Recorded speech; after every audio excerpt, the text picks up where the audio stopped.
Umangat namigay ng disaster relief items ang bansang Japan sa mga naapektuhan po ng malakas na lindol sa Cebu. Patuloy rin ang pagbibigay ng hot meals ng DSWD sa mga kababayan natin sa Northern Cebu. Yan ang ulat ni Jessie Atienza ng PTV Cebu.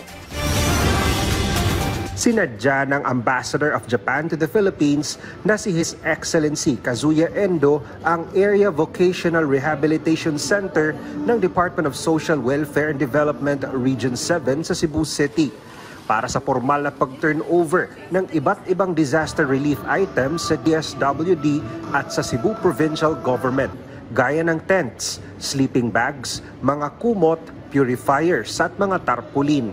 Bahagi lamang ito sa patuloy na suporta ng bansang Japan sa Pilipinas, lalo na sa pagpapalawig ng disaster response at community resilience. First of all, the Philippines and Japan are close neighbors, strategic partners, and it is the duty, we think, of Japan to help support the Philippines' relief efforts. With the turnover of today, we hope that we can make some humble contributions to the relief efforts of the Philippine authorities.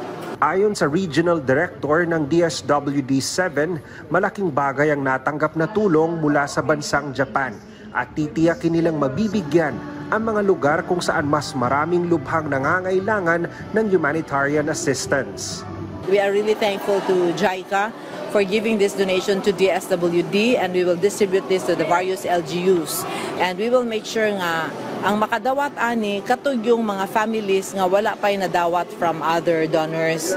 Sa ngayon, may 6 na mobile kitchens ng nakakalat sa Northern Cebu ang nagbibigay ng hot meals sa ating mga kababayang nasa 10 cities. Tiniyak naman ng DSWD na maingat at malinis ang kanilang food preparation. How sure are we na parang varied ba yung pagkain na piniprepare? Yes, varied in the sense, number 1, we have a menu, a planned menu.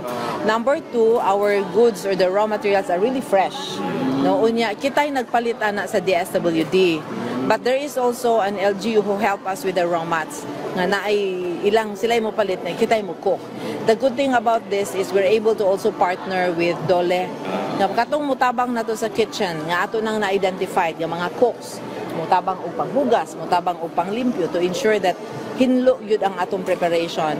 We also work with DOLE, hopefully that they will can get that tupad support. Mula sa PTV Cebu, Jessie Atienza para sa Pambansang TV sa Bagong Pilipinas.